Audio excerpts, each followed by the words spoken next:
Alright, y'all. Good morning. Good morning. I figured I'd do this today instead of Friday because Friday is going to be busy. Plus, I have some things that I definitely want to say. And what better place to say them than a Fitbang? So, I have said on Jan's Views, and I meant it, that for me, talking about certain things is done. And the reason I said that is because I don't think it's worth going back and forth with anybody about half of this stuff anymore. I've put out videos. I've had videos put out about me. People are going to make their judgment. There's nothing I can do. What I said on her panel is true for me, though. The thing that I regret the most is that I do not feel comfortable socially interacting in a community that I just wanted to be an observer in, and that while I like commentating and commentary on Chantal especially, I realize that I really don't have a personal connection to any of this, and I really didn't want that.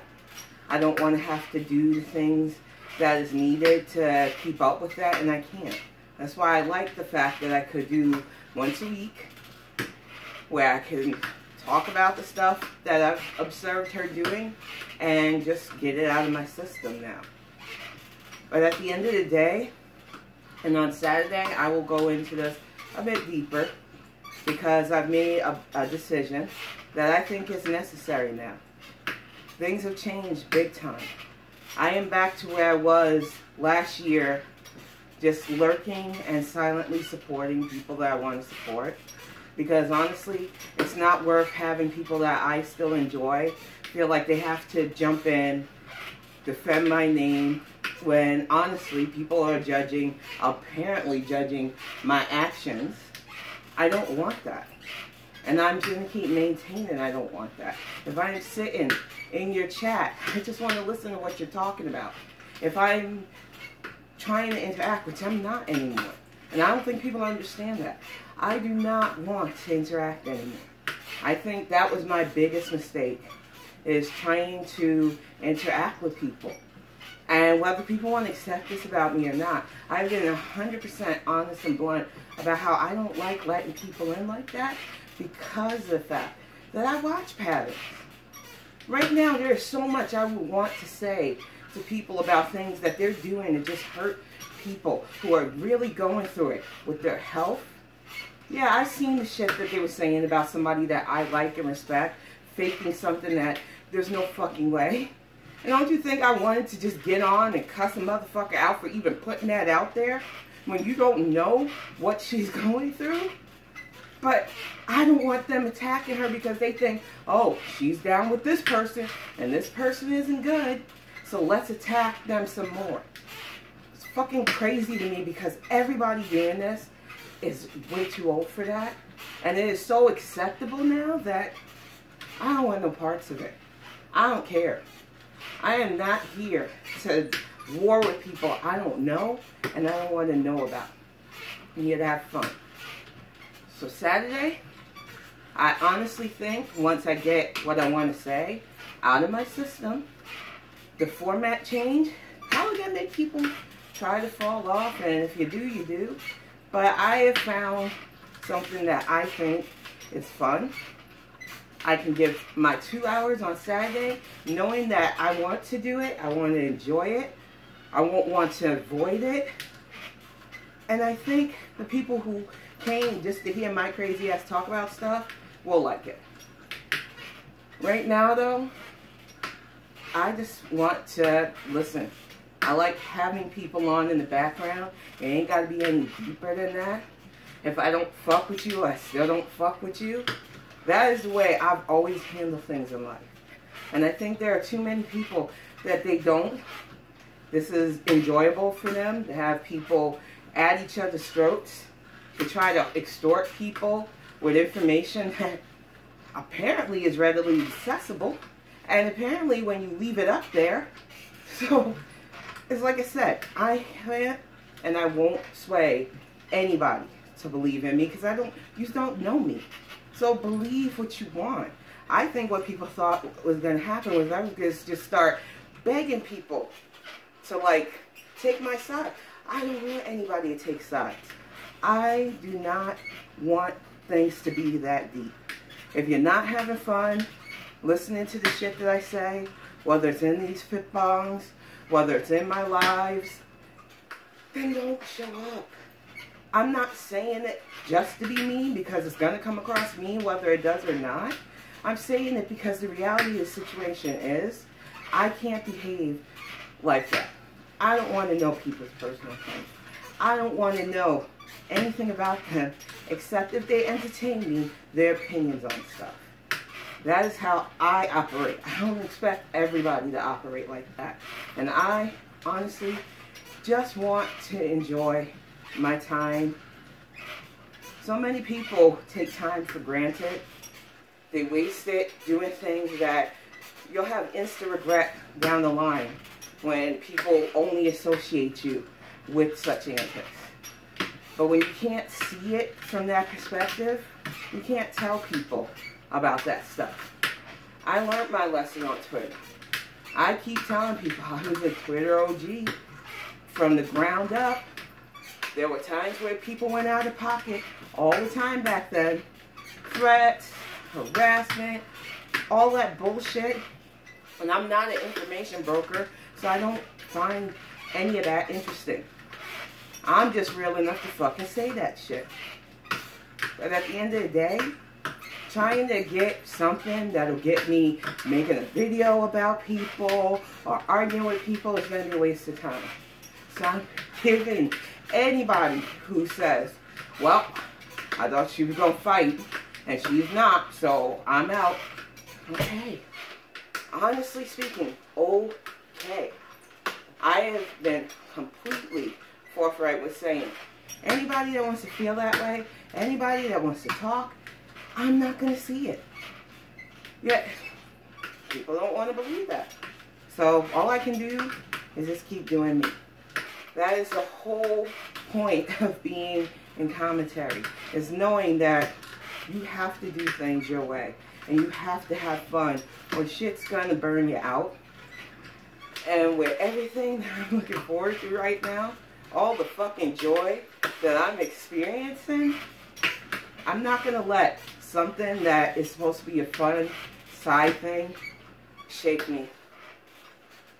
My thing is, I have way more things that I really want to be worried about offline in regards to things going on where I live than any of this online stuff.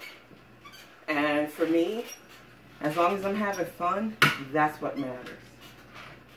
And speaking of fun, since clearing out a lot of stuff, a lot of things that used to just jump into my YouTube algorithm is making their way back. I didn't realize I watched so much freaking true crime and craft stuff.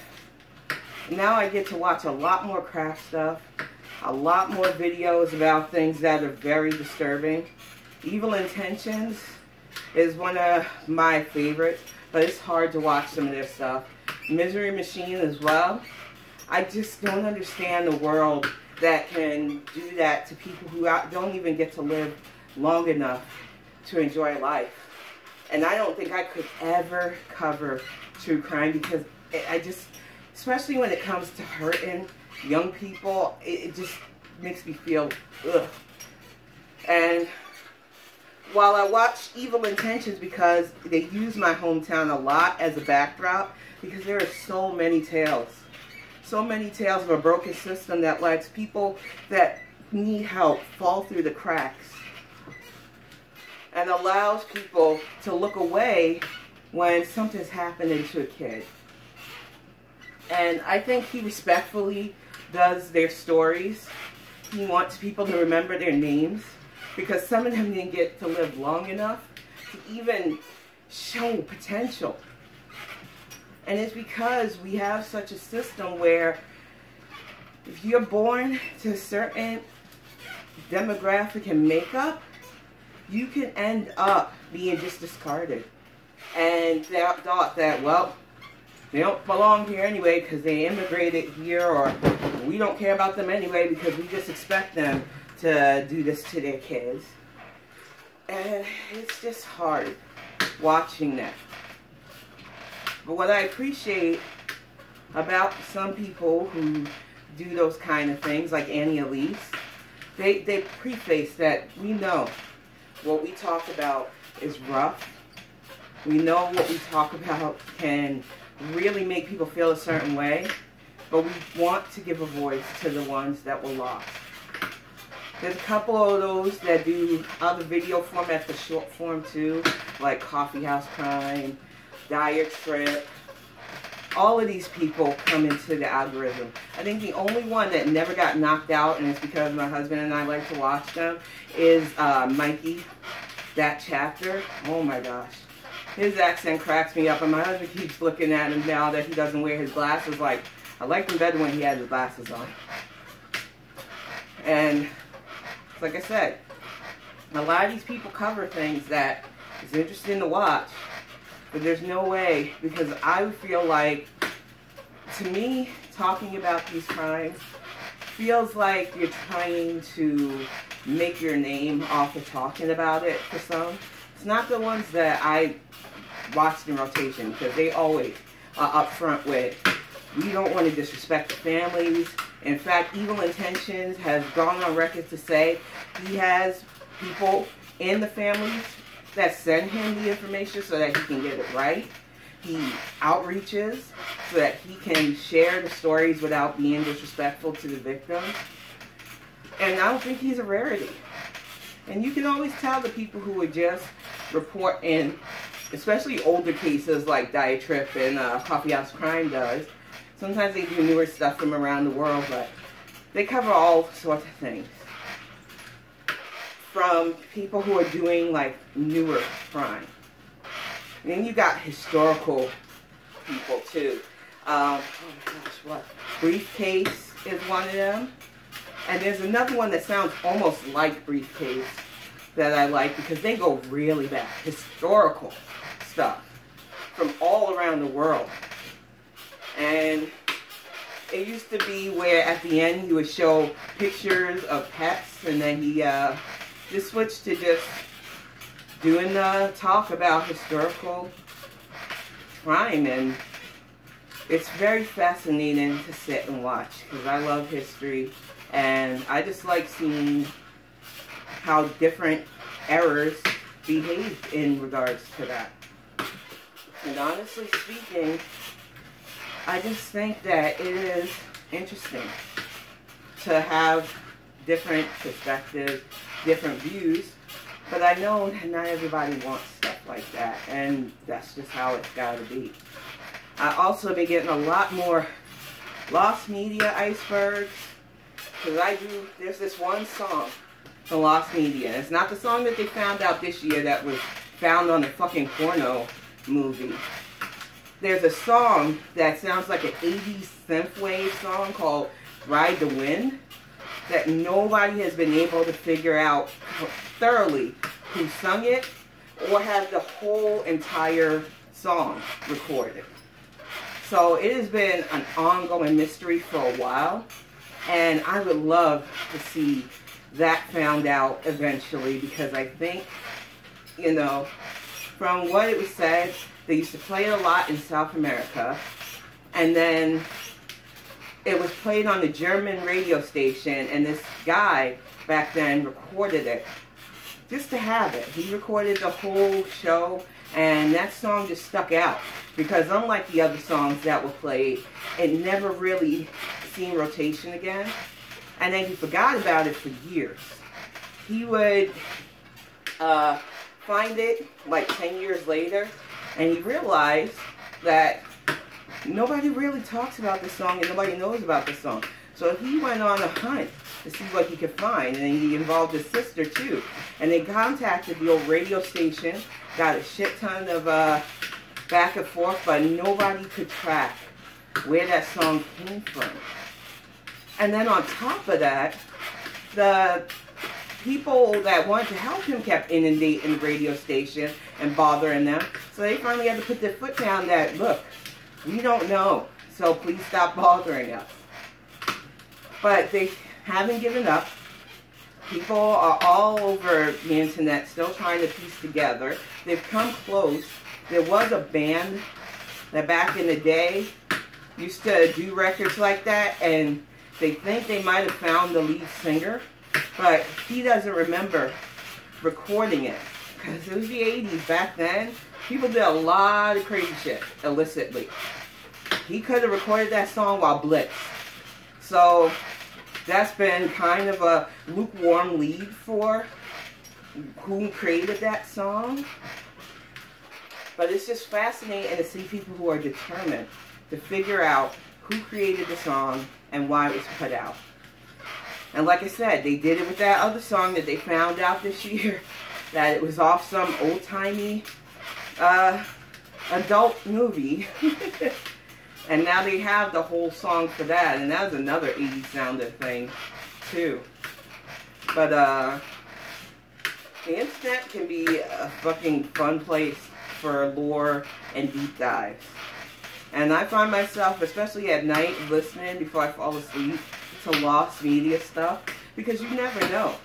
I still have some VHS tapes where I've taped different shows when I was younger. I don't think I have anything that anybody would want. A lot of very special episodes and shit like that that I used to watch as a kid. But you never know. You never know. You might have a lost media gem in your collection.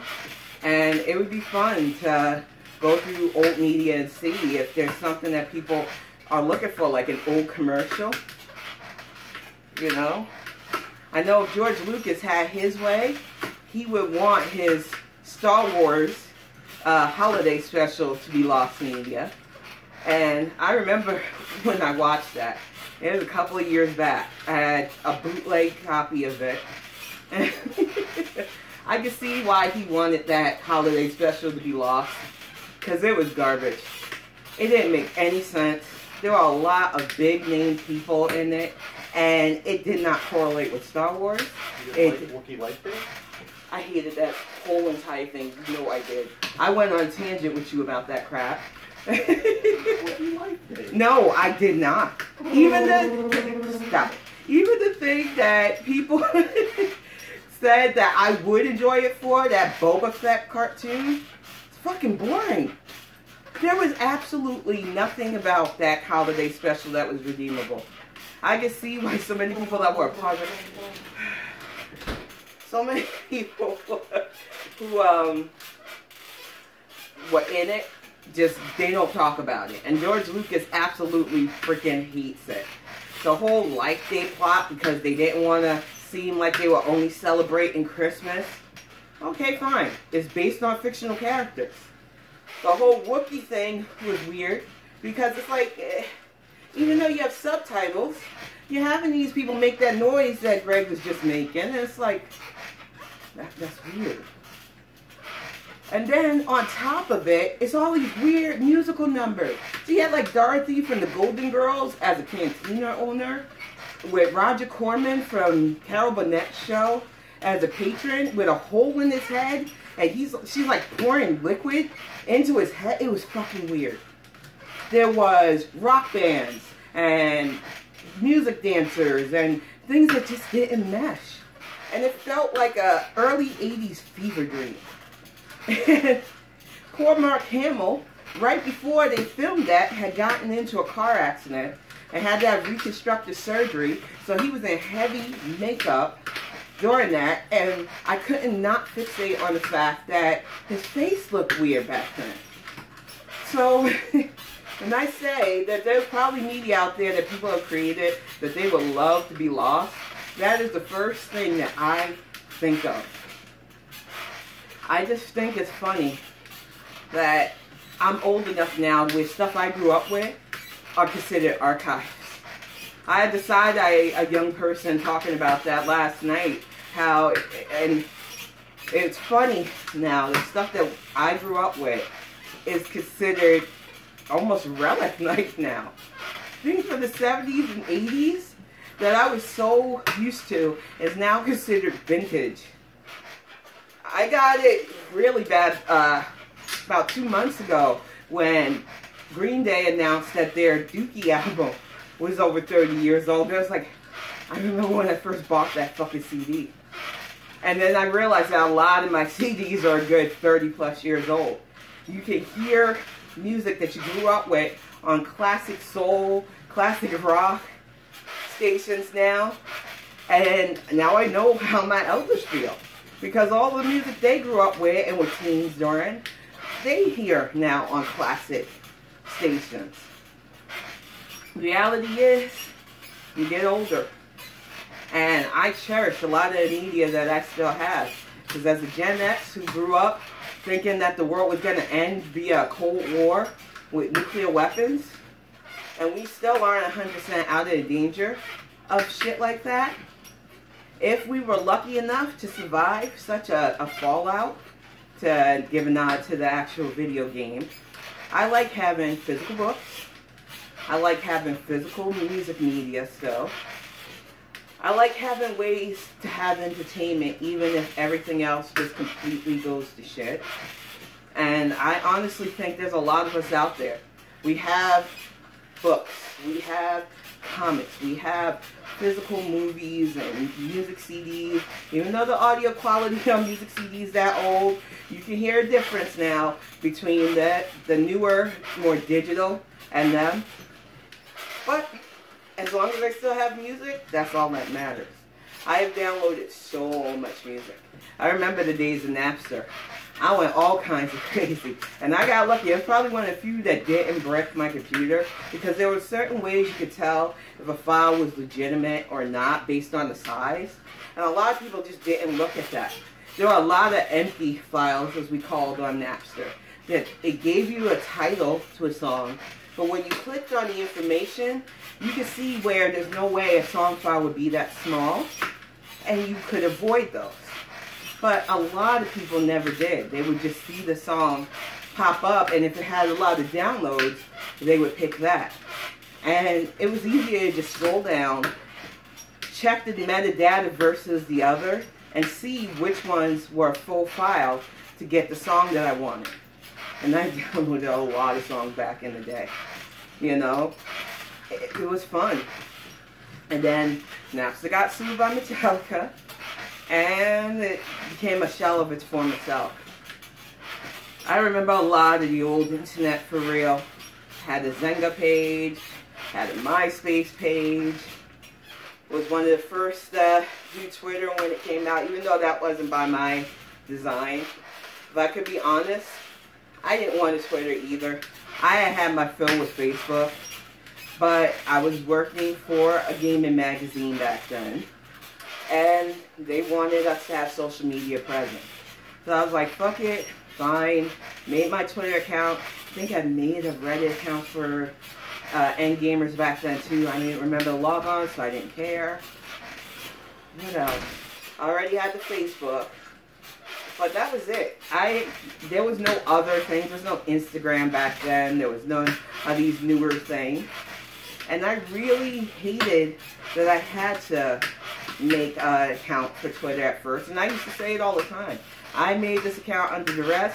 Here's what we're doing for Endgamers. Or here's what we're doing for that one roleplay charity that would do events online and then donate to stuff like water or things for kids who would play games in hospitals and stuff. That was all Twitter was for me in the early days. And then it just evolved because it was like, I'm on here a lot. What can I do to keep this site fun for me? So I branched out into different topics, started sharing a little bit more of the home stuff, and it became an everyday thing. But after several years, you get tired of it being an everyday thing. And I don't know if they archived every single tweet I put up there, but I've never deleted. All my tweets are still up there from probably the first one in 2010, unless Muskrat didn't backlog, which I wouldn't be shocked if he didn't. Honestly speaking, I remember when you could customize your whole entire page, not the timeline, but just the page, in decorations that you want in. Being a lifelong Sailor Moon fan, that was what my page was. I got to be unapologetically geeky before I got into talking about politics and social issues. And it was a fun time. It felt more innocent back then. There wasn't as much arguing. There wasn't as much influence. It was mostly people just trying to find their strides, mostly like the early days of YouTube.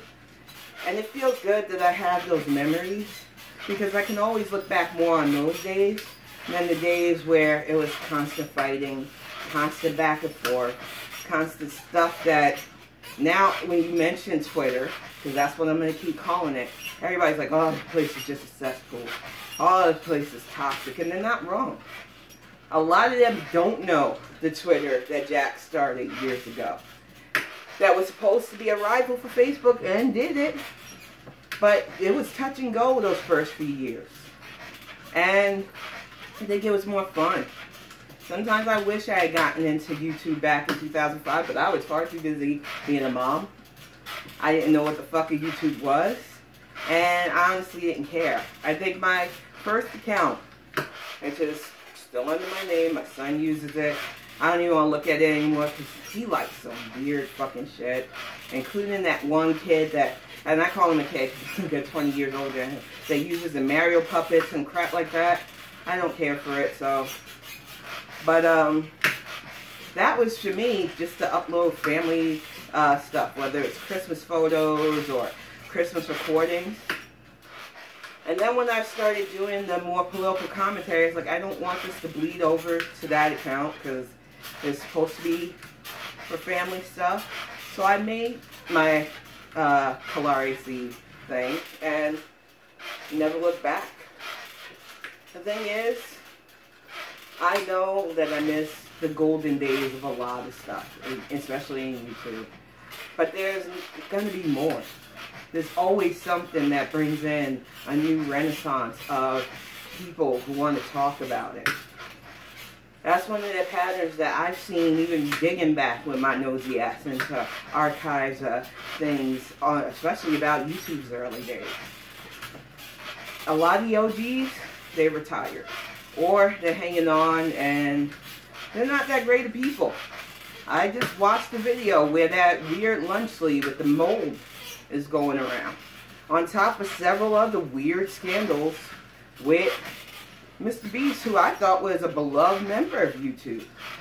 So like I said, some people stick around long to go from being loved by people to being hated. So it is a reality. And I don't think he wants to retire. So he's just going to keep pressing on. But maybe he will. Maybe this will be a bit too much for him and he won't want to do it anymore. All I know is those pictures of those lunch sleeves with clear mold on them. This ain't going to be good for his bottom line at all. That shit screams actual lawsuits. And yikes. It's like I said, Saturday, I feel like I can convey truly how I feel about things, show the format that I want to take Saturday Lives in, and just bring it back to having fun. And I know that after what we talk about is said, there may be some people are like, well, I want you to keep doing this, but I understand why you don't want to, and they'll move on. And at the end of the day, if you're really about protecting your peace, you will do that.